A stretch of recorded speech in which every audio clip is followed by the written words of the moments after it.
स्वागत है दोस्तों, मैं आर के अग्रवाल टारगेट विद्यालोक में। आज हम लोग कल की जो क्लास हुई थी उसको हम लोग आगे बढ़ाते हैं। और कल की क्लास में आप लोगों ने देखा होगा कि प्रीलिम्स और मेंस के दृष्टिकोण से चीज़ें कैसे अलग हो जाती है। कुछ चीज़ें कॉमन होती है, कुछ चीज़ें बिल्कुल अलग हो जाती है ना। ये जो प्रीलिम्स के रिजल्ट में आजकल जो दिक्कत हो रही है उसकी एक बड़ी वजह ये है कि लोग इस चीज़ को डिफ्रेंशिएट नहीं कर पाते हैं। तो ये ऑर्गेनाइजेशन की जितने भी हम लोग की क्लास चलेगी उसमें ये फ़र्क आपको दिख जाएगा, और कम से कम इससे आपको प्रीलिम्स और मेंस को पढ़ने का एक राइट तरीका जो है वो आपको डेवलप होगा। उसका ज़रूर फ़ायदा होगा आपको अपनी तैयारी में। तो आज इसी क्रम में जो हम लोग जो संस्था हम लोग जिसको हम लोग टच करेंगे,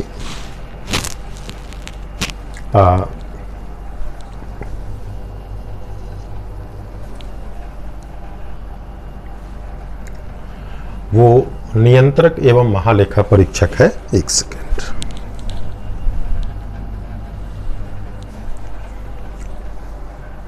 वो नियंत्रक एवं महालेखा परीक्षक है, शॉर्ट में इसको कैग भी बोलते हैं आप लोग। ये एक संवैधानिक पद है।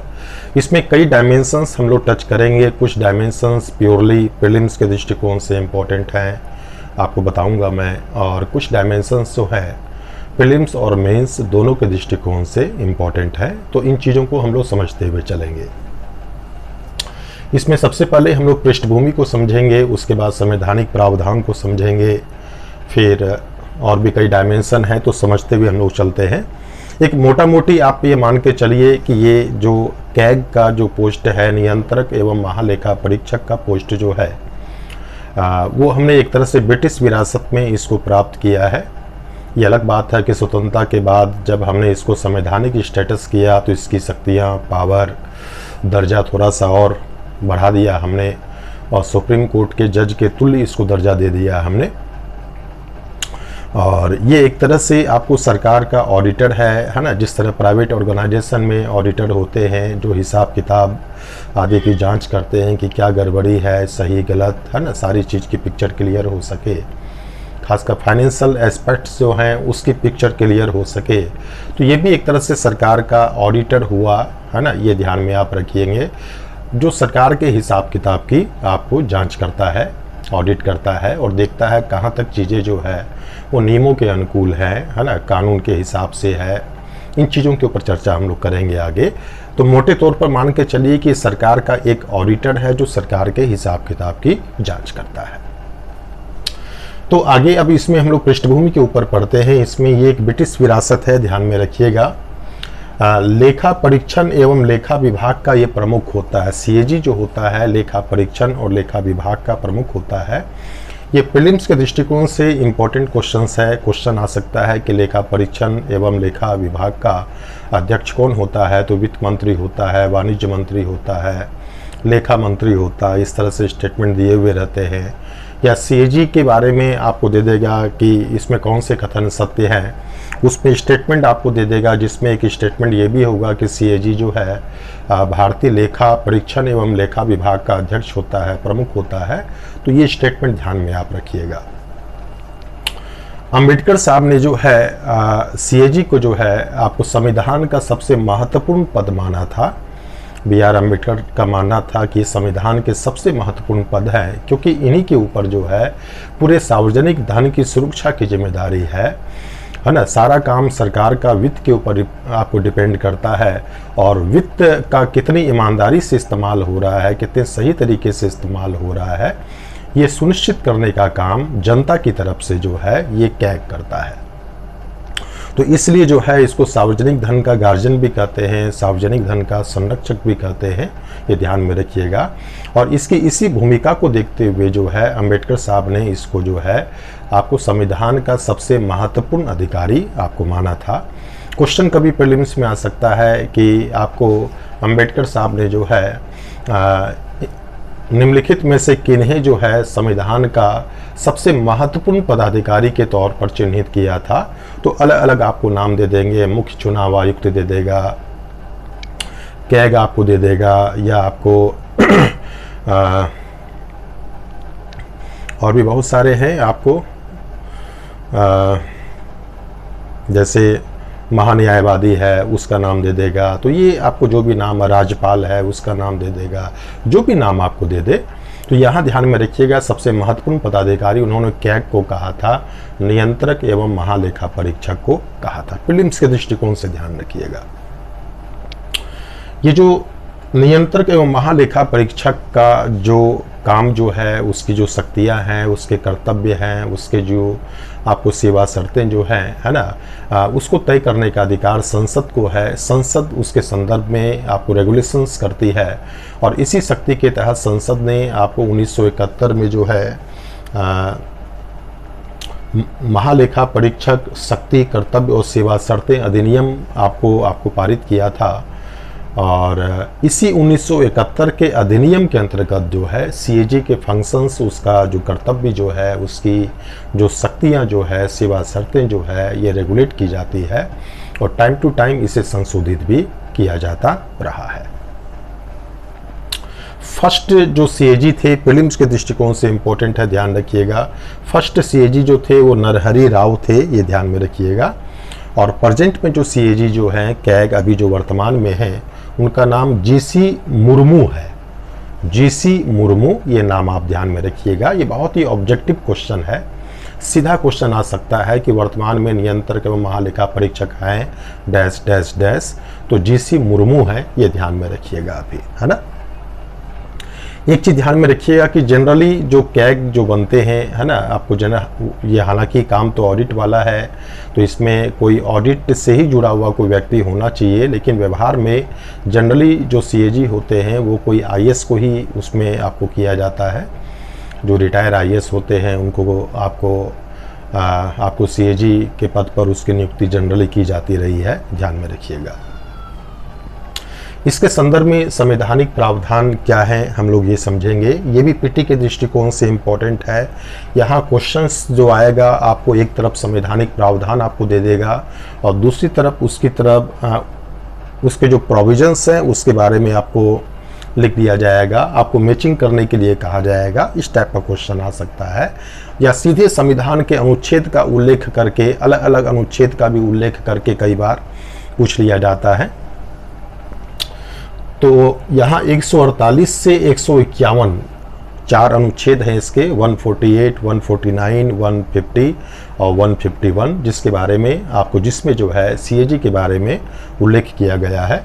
148 में आपको सीएजी के पद के बारे में उल्लेख किया गया है कि सीएजी का पद और इसकी नियुक्ति राष्ट्रपति के द्वारा होगी।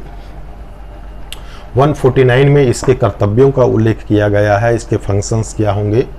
150 में आपको ये बताया गया है कि भारत सरकार का जो लेखा का स्वरूप जो होगा, है ना, आपको सरकार का जो लेखा का स्वरूप जो होगा, अकाउंट्स किस तरीके से रखे जाएं, ये सीएजी के परामर्श से राष्ट्रपति तय करेगा, ये प्रावधान किया गया है।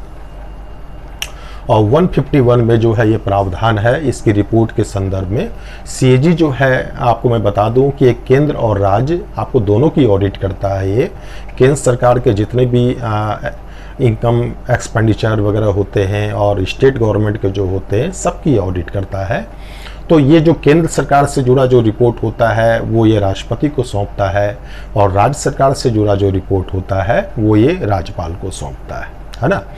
और आपको राष्ट्रपति फिर इसको संसद में रखवाता है और राज्यपाल जो है इसको राज्य विधानमंडल में रखवाता है, ऐसा प्रोविजन है। अब यहाँ पर है 1976 के पहले क्या स्थिति थी, अब थोड़ा सा इसको हम लोग समझेंगे।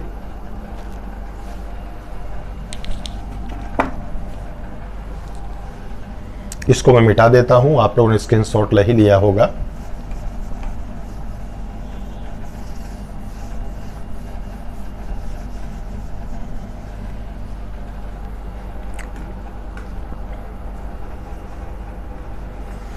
देखिए 1976 के पूर्व और 1976 के बाद इसकी भूमिका में थोड़ा अंतर आया है। 1976 के पहले जो है ये केंद्र और राज्य दोनों के, केंद्र एवं राज्य दोनों के संदर्भ में अकाउंट्स रखने का काम, यानी हिसाब किताब रखने का काम, अकाउंटिंग का काम भी करता था। और ऑडिट का भी काम करता था, दोनों काम करता था, अकाउंटिंग का प्लस ऑडिट का, दोनों काम करता था, ये ध्यान में रखिएगा। 1976 के पहले जो है ये आपको केंद्र और राज्य सरकार दोनों के संदर्भ में अकाउंट्स की भी जिम्मेदारी संभालता था और ऑडिट की भी जिम्मेदारी संभालता था। 1976 में जो है इससे जुड़े प्रावधानों में संशोधन किया गया। जो 1971 का जो अधिनियम था उसमें संशोधन किया गया उससे कर्तव्य वाले एरिया में। और अब जो है ये केंद्र के अकाउंटिंग का काम नहीं करता है, ये ध्यान में रखिएगा। अब केंद्र का ये केवल ऑडिट का काम करता है और राज्य का ये अकाउंटिंग और ऑडिट दोनों काम करता है, ये ध्यान में रखिएगा। यानी केंद्र के अकाउंट्स की जिम्मेदारी से इसको मुक्त कर दिया गया है, लेकिन राज्य के अकाउंट्स और ऑडिट दोनों की जिम्मेदारी अभी ये निभा रहा है। ठीक है, इस पॉइंट को आप ध्यान में रखिएगा कि केंद्र में अब अकाउंट्स का जो काम है ये डिपार्टमेंटल काम हो गया है। संबंधित जो संगठन है, संबंधित जो आपको मंत्रालय हैं, विभाग हैं, तो अकाउंट्स की जिम्मेदारी अब उन्हीं को सौंप दी गई है। और सीएजी का काम जो है सिर्फ ऑडिट के संदर्भ में रह गया है, लेकिन राज्य के संदर्भ में वो पुरानी भूमिका अभी भी बनी हुई है। अर्थात राज्य के अकाउंट्स को भी वो डील करता है और अपने आपको तैयार किए गए अकाउंट्स को ऑडिट करने का भी काम ये करता है।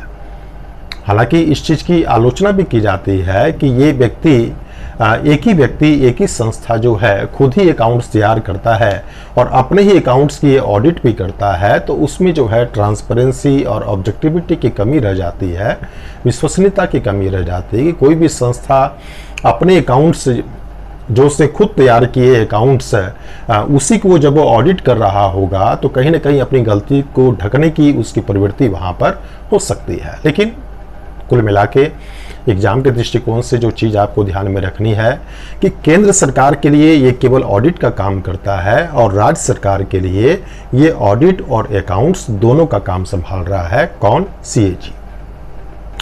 एक चीज़ और दिमाग में रखिएगा कि लोकल गवर्नमेंट के संदर्भ में इसकी कोई जिम्मेदारी नहीं है, ये राज्य सरकारों पर, आपको पंचायती और नगर पालिका के संदर्भ में जो संविधान आपको संशोधन किए गए हैं तो ये राज्य विधानमंडल पर जिम्मेदारी सौंपी गई है कि वो वहाँ के ऑडिट के लिए या लेखाओं के प्रबंधन के लिए क्या व्यवस्था करती है। कैग को उससे मतलब नहीं है, कैग की ये जिम्मेदारी नहीं है। कैग केवल सेंट्रल गवर्नमेंट और स्टेट गवर्नमेंट की जिम्मेदारी संभालता है। सेंट्रल गवर्नमेंट की सिर्फ ऑडिट की जिम्मेदारी संभालता है और स्टेट गवर्नमेंट की अकाउंट्स और ऑडिट दोनों की जिम्मेदारी संभालता है। तो ये पक्ष हम लोगों ने समझ लिया। इसका जो है भूमिका केवल प्रीलिम्स के दृष्टिकोण से था और जितना जानना था आपको उतनी जानकारी हम लोगों ने यहाँ पर जान ली। अब चलिए आगे बढ़ते हैं इसमें।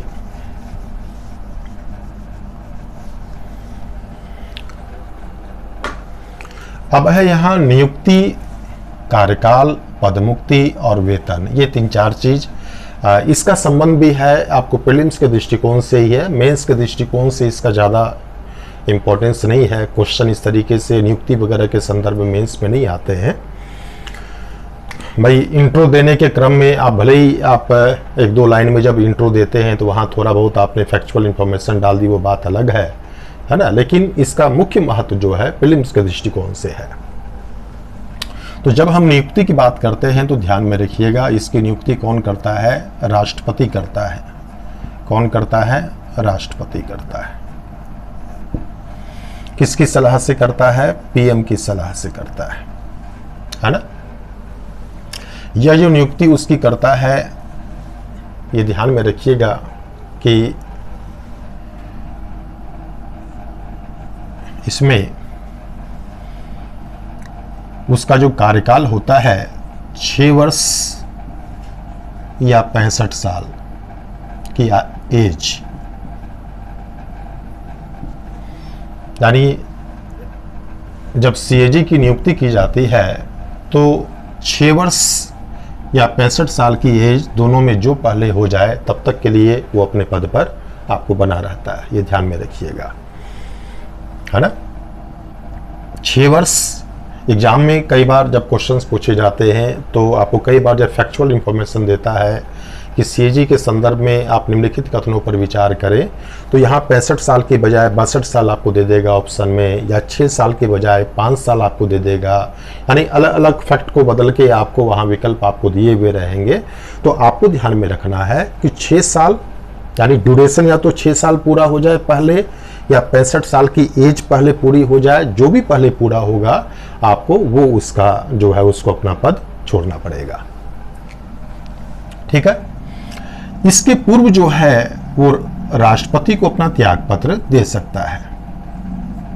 इसके पूर्व जो है राष्ट्रपति को अपना त्याग पत्र वो दे सकता है। किसको देगा वो त्याग पत्र? राष्ट्रपति को देगा। ठीक है। इस बीच अगर इसको हटाने की बात अगर की जाए, यानी इस कार्यकाल के पहले अगर ऐसी स्थिति हो जाए कि इसको हटाना पड़े, तो यहां पर चूंकि ये पद इतना महत्वपूर्ण है और आपको सरकार के ही ऑडिट की ये जांच करता है, तो सरकार आपको कई बार इससे आपको नाराज भी हो सकती है। तो सरकार के कोप से बचाने के लिए जो है इसकी हटाने की प्रक्रिया को काफ़ी टफ बनाया गया है। तो इसको वैसे ही हटाया जा सकता है, अपने समय के पहले इसको वैसे ही हटाया जा सकता है जैसे एससी के जज को हटाया जाता है।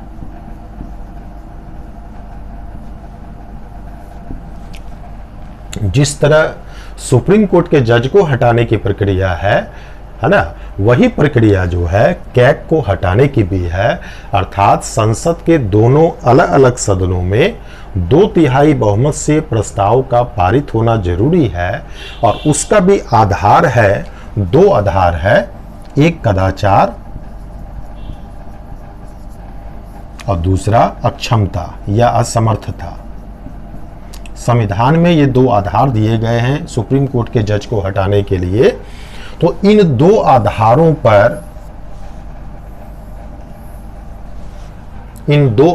पर है ना उसको हटाया जा सकता है। उसी तरह जिस तरह सुप्रीम कोर्ट के जज को हटाया जाता है ना, यानी राष्ट्रपति अपनी इच्छा से उसको नहीं हटा सकता है।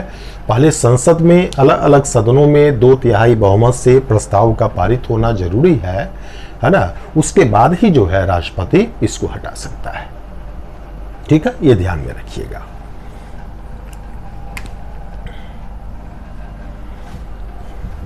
अब है इसका वेतन का मुद्दा। तो वेतन आप ध्यान में रखिएगा कि इसका वेतन वही है जो सुप्रीम कोर्ट के जज का वेतन जो होता है। सुप्रीम कोर्ट के जज का वेतन अभी जो है 2.5 लाख रुपया है 2016 से, तो 2.5 लाख रुपया ही इसको वेतन मिल रहा है। इसका दर्जा यानी इसकी हायरार्की भी वही है पदक्रम में जो सुप्रीम कोर्ट के जज की होती है। इसका स्टेटस भी वही दिया गया है जो सुप्रीम कोर्ट के जज का स्टेटस होता है, यही इसका स्टेटस है, ध्यान में रखिएगा। तो ये सारी चीज़ें जो मैंने आपको बताई है अभी, वो आपको प्रीलिम्स के दृष्टिकोण से इम्पोर्टेंट है। मेंस के दृष्टिकोण से इस तरह की चीज़ों का ज़्यादा महत्व नहीं होता है, इसमें प्रश्नों के आने की कोई संभावना नहीं होती है। तो यहाँ आप लोग को अब ये समझ में आ रहा होगा कि जब किसी चीज़ टॉपिक को हम लोग पढ़ रहे होते हैं और प्रीलिम्स के लिए पढ़ रहे होते हैं या मेंस के लिए जब पढ़ रहे होते हैं, तो एक ही टॉपिक के अंदर कौन कौन सी चीज़ें प्रीलिम्स के दृष्टिकोण से इम्पोर्टेंट होती है और उसी टॉपिक के अंदर कौन सा एरिया मेंस के दृष्टिकोण से इम्पोर्टेंट होता है ना, ये जानना बहुत ही ज़रूरी होता है आपको पढ़ाई के लिए।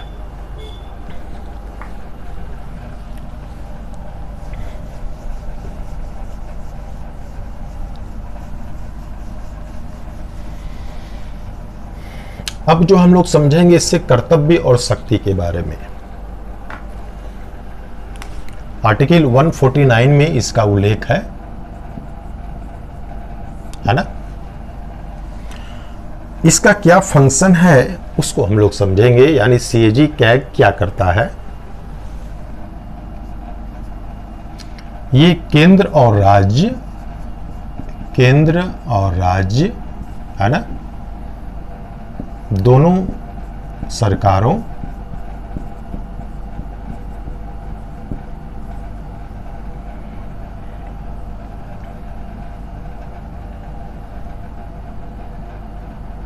के आय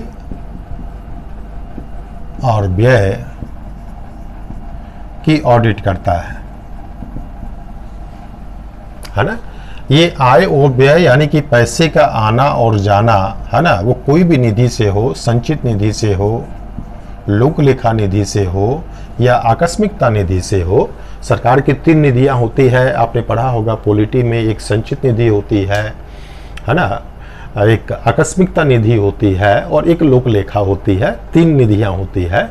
तीनों ही निधियां से जो भी पैसा निकलता है, जो भी आता है, उसका जो कुछ भी हिसाब किताब होता है उसकी ये ऑडिट करता है। ये ध्यान में रखिएगा।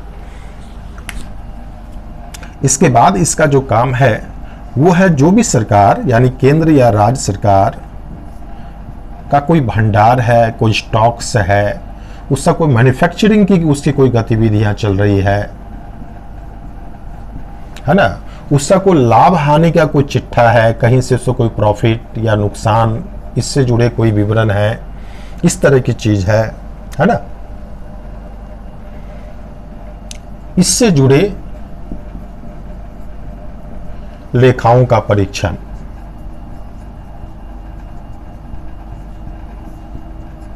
इससे जुड़े लेखाओं का परीक्षण, ठीक है। ये 2 काम इसका मुख्य है। इसके बाद ये राज्य सरकार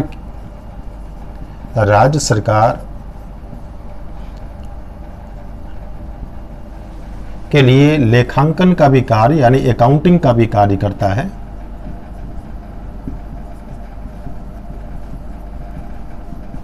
लेखांकन का भी कार्य करता है